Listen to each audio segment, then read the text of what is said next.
नमस्कार दोस्तों, स्वागत है आप सभी का चाणक्य विद्यापीठ एकेडमी के इस खास फाउंडेशन बैच में, जहां पर हम पढ़ रहे हैं उत्तराखंड का इतिहास, जिसकी आज क्लास 2 है। ये सीरीज़ खास तौर पर तैयार की गई है यूके SSSC और अन्य उत्तराखंड परीक्षाओं को ध्यान में रखते हुए।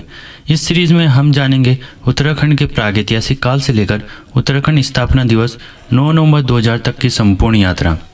ये कोर्स बाइलिंगुअल फॉर्मेट में रहेगा, जहाँ हर विद्यार्थी चाहे हिंदी माध्यम से हो या इंग्लिश माध्यम से आसानी से समझ पाए। तो चलिए शुरुआत करते हैं क्लास 2 से और जानते हैं उत्तराखंड का वो इतिहास जो ना केवल परीक्षाओं के लिए ज़रूरी है बल्कि हमें अपनी जड़ों से भी जोड़ता है। तो लास्ट क्लास में हमने स्टार्ट करा था उत्तराखंड का प्रागैतिहासिक काल। तो आज हम स्टार्ट करेंगे उत्तराखंड के अधिऐतिहासिक काल के बारे में। उत्तराखंड का अधिऐतिहासिक काल की बात करें, जिसकी जानकारी मुख्य रूप से पुराणों से मिलती है, इसीलिए इस काल को पौराणिक काल भी कहते हैं। तथा उत्तराखंड का प्रथम उल्लेख ऋग्वेद में मिलता है, इसी कारण इसे मनुष्य की पूर्ण भूमि भी कहा गया है। तथा ऐत्रेय ब्राह्मण में उत्तराखंड के लिए उत्तर कुरु शब्द का प्रयोग हुआ है।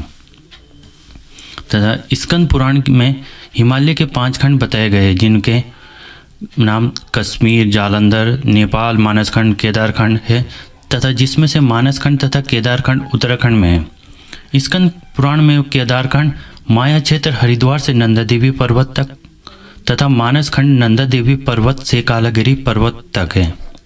तथा पुराणों में इन दोनों खंडों को एक साथ ब्रह्मपुर तथा खस देश कहा गया है, जबकि बौद्ध साहित्य में इसे क्षेत्र को हिमवत कहा गया है।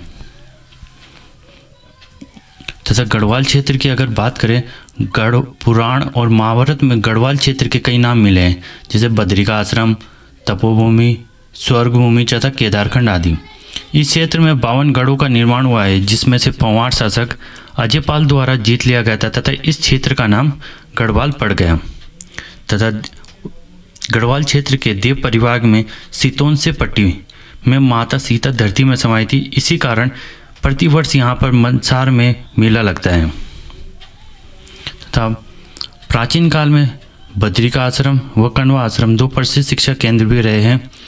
कण्वा आश्रम महाराजा दुष्यंत तथा शकुंतला की प्रेम कथा से जुड़ा है, जहाँ पर कालिदास जी ने अपना प्रसिद्ध ग्रंथ अभिज्ञान शकुंतलम की भी रचना की है, जो कि वर्तमान में पौड़ी जनपद के कोटद्वार क्षेत्र के मलिनी नदी के तट पर स्थित है। अगर कुमाऊं क्षेत्र की बात करें तो कुमाऊं क्षेत्र का पौराणिक कथाओं के अनुसार चंपावत के कांतेश्वर पर्वत पर भगवान विष्णु का कुर्मा व कच्छप अवतार हुआ था। तथा कांतेश्वर पर्वत के नाम पर मानसखंड के क्षेत्र को कुर्मांचल कहा गया है। कुर्मांचल संस्कृत नाम आगे चलकर प्राकृत में कुमु और हिंदी में कुमाऊं बन गया। तथा यहीं पर अल्मोड़ा में जाखन देवी का मंदिर है, जहाँ पर यक्षों के निवास करने की पुष्टि भी मिलती है। तथा अभिलेखों की बात की जाए तो कालसी का अभिलेख, जो कि अशोक ने 257 ईसा पूर्व देहरादून के उत्तर में यमुना तथा टोंस नदी के संगम पर स्थापित किया था। यहाँ पर जो प्राकृत भाषा तथा ब्राह्मी लिपि में लिखा गया है। तथा यहाँ के निवासियों को पुलिंद तथा क्षेत्र को अप्रांत कहा गया है। अगला अभिलेख की बात करें तो वो है राजकुमार ईश्वरा का अभिलेख, जो कि लाखा मंडल में है, जहाँ पर शिव मंदिर में एक लेख अंकित किया गया है। त्रिशूल लेख, जो कि गोपेश्वर के गोपीनाथ मंदिर में स्थापित किया गया है, जहाँ पर 2 राजाओं के विजय का सूचक है, नागपतिनाथ व अशोक चंद। तथा ये था हमारा उत्तराखंड के अधिऐतिहासिक काल। तो अब ये देखते हैं कि उत्तराखंड के जो हमने अभी तक अधिऐतिहासिक काल के बारे में पढ़ा है, उससे हम क्वेश्चन अटेम्प्ट कर भी पा रहे हैं या नहीं। तो आइए क्वेश्चन डिस्कस करते हैं। प्रश्न 1, उत्तराखंड का प्रथम उल्लेख किस ग्रंथ में मिलता है?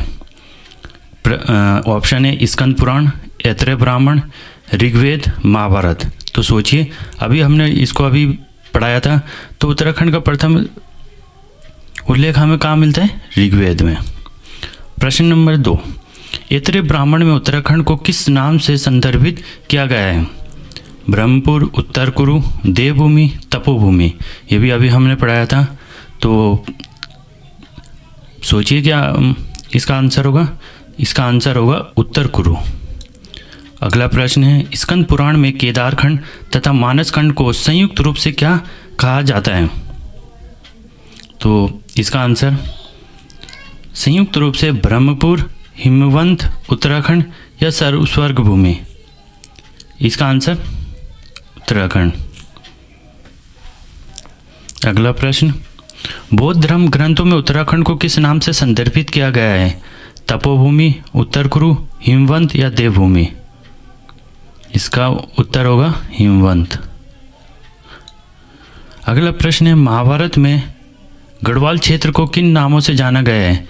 केदारखंड, देवभूमि, हिमवंत, खसदेश, स्वर्ग भूमि, बद्रिकाश्रम, तपोभूमि, ब्रह्मपुरी। तो इसका उत्तर होगा गढ़वाल क्षेत्र की अगर बात करें तो गढ़वाल क्षेत्र को केदारखंड के नाम से जाना जाता है, तो इसका उत्तर हो जाएगा ये। तो आज के लिए हम इतना ही रखते हैं, बाकी हम नेक्स्ट क्लास में कवर करेंगे। तब तक के लिए थैंक यू।